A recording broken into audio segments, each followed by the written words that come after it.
Hi అండి, welcome to ఏషిరస్ kitchen. ఈరోజు మనకు ఆరోగ్యానికి ఎంతో మంచిదైన కరివేపాకుతో పచ్చడిని ఎలా ప్రిపేర్ చేసుకోవాలో చేసి చూపిస్తానండి. చాలా సింపుల్ ప్రాసెస్తో ఈజీగా మనం ప్రిపేర్ చేసుకోవచ్చు. దీన్ని ఎలా ప్రిపేర్ చేయాలో ఇప్పుడు చూద్దాం అండి. దీనికోసం ముందుగా ఒక మిక్సీ జార్ని తీసుకోవాలి. దానిలో 2 టేబుల్ స్పూన్ జీలకర్ర వేసుకోవాలి. అలాగే ఒక 2 స్పూన్లు ధనియాలు, అలాగే 1 టేబుల్ స్పూన్ మినపప్పు, అలాగే 1 టేబుల్ స్పూన్ శనగపప్పు వేసి మెత్తగా ఇలా పౌడర్లా చేసుకోవాలండి. ఇప్పుడు దీనిలోనికి కారానికి తగినట్టు పచ్చిమిర్చిని యాడ్ చేసుకోవాలండి.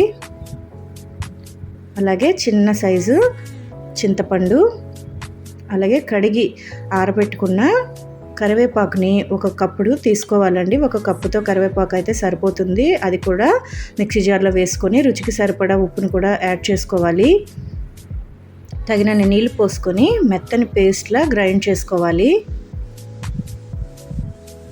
ఇలా మెత్తగా పేస్ట్లా చేసుకోవాలండి.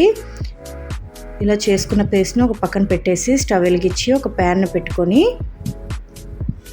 దీనిలోనికి ఒక 5 టేబుల్ స్పూన్ ఆయిల్ని యాడ్ చేసుకోవాలి.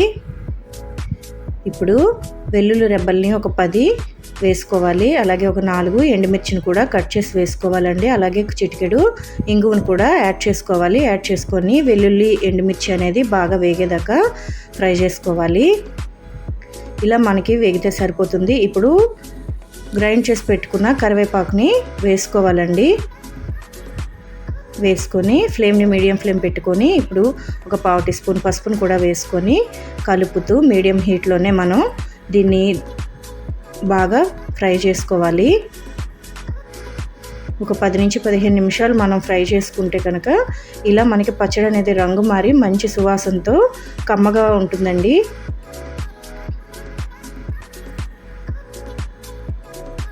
ఈ కరివేపాకు పచ్చడిని నెల రోజుల వరకు మనం నిల్వ చేసుకోవచ్చు. అలాగే రుచి కూడా చాలా బాగుంటుందండి. ఇంతే అండి. స్టవ్ ఆఫ్ చేసి ఒక ఎయిర్ టైట్ కంటైనర్ బాక్స్లో వేసుకొని స్టోర్ చేసుకుంటే నెల రోజుల వరకు పాడవకుండా ఉంటుందండి.